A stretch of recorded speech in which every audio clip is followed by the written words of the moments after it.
Assalamualaikum warahmatullahi wabarakatuh. Perkenalkan, nama saya Jovita Kandekwelo dengan NIM 22044111605.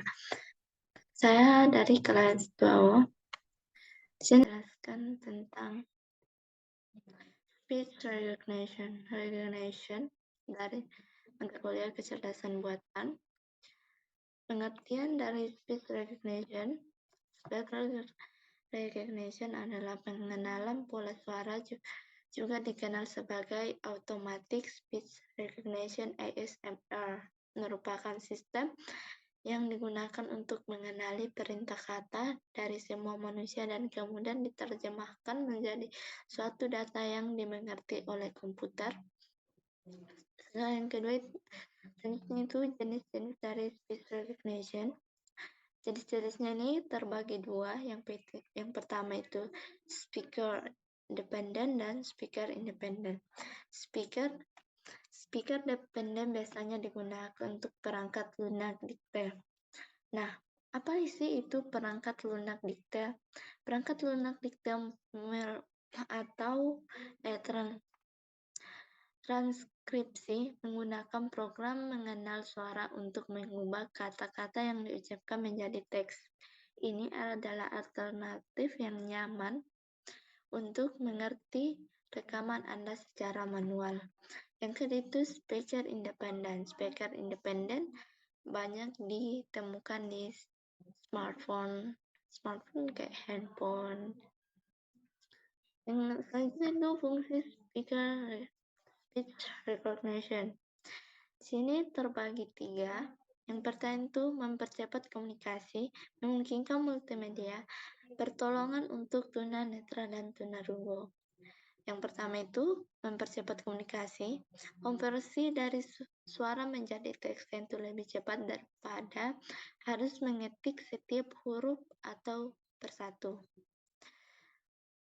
Yang kedua itu memungkinkan multimedia menyelesaikan tugas hanya lewat suara tanpa perlu menggunakan tangan, memungkinkan seseorang untuk melakukan beberapa hal sekaligus alias multitasking.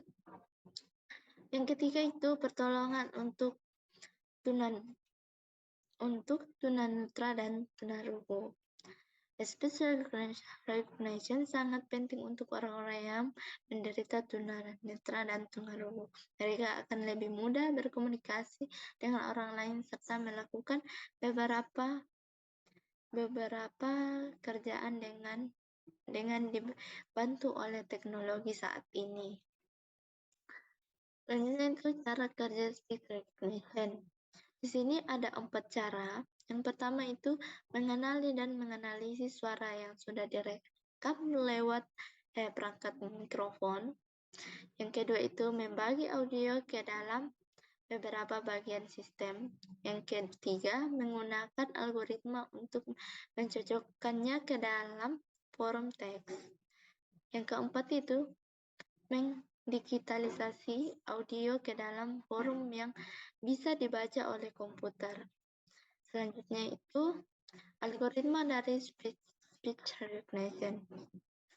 Algoritma yang digunakan dalam teknologi speech recognition ini adalah algoritma FFAT, Fast Forward Transform.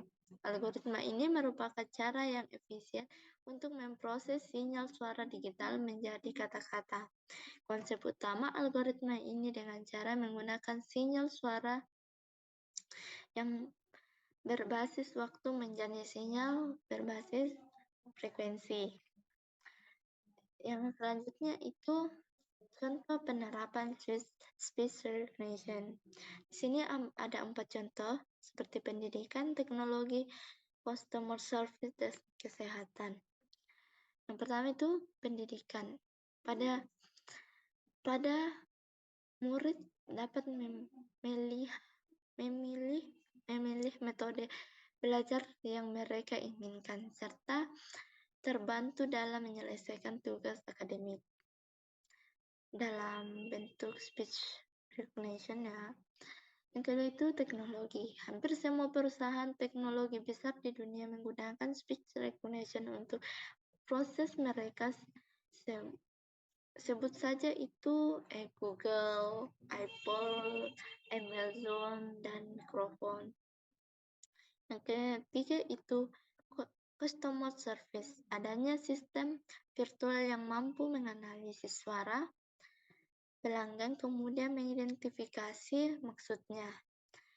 Yang keempat, kesehatan. Dokter dan perawat menggunakan speech recognition untuk mencatat kondisi dan diagram pasien dengan cepat. Lanjut itu kelebihan speech recognition. Di sini ada 4 kelebihannya, yaitu komunikasi mesin ke mesin. Yang kedua itu mudah digunakan, 3 mudah diakses, 4 meningkatkan otomatis yang berkelanjutan. Selanjutnya itu kekurangan dari speech recognition. Ini ada 3. Yang pertama kinerja yang tidak konsisten. Yang kedua itu kecepatan pemrosesan yang lambat. Yang keempat masalah file sumber. Jadi kesimpulan dari speech recognition itu merupakan salah satu jenis biometric recognition, yaitu proses komputer mengidentifikasi apa yang diucapkan seseorang berdasarkan intonasi suara yang dibatasi ke dalam bentuk catat digital. Baik, sekian dari saya. Itulah pemaparan dari saya, kurang dan lebihnya mohon dimaafkan. Saya akhiri dengan Assalamualaikum warahmatullahi wabarakatuh.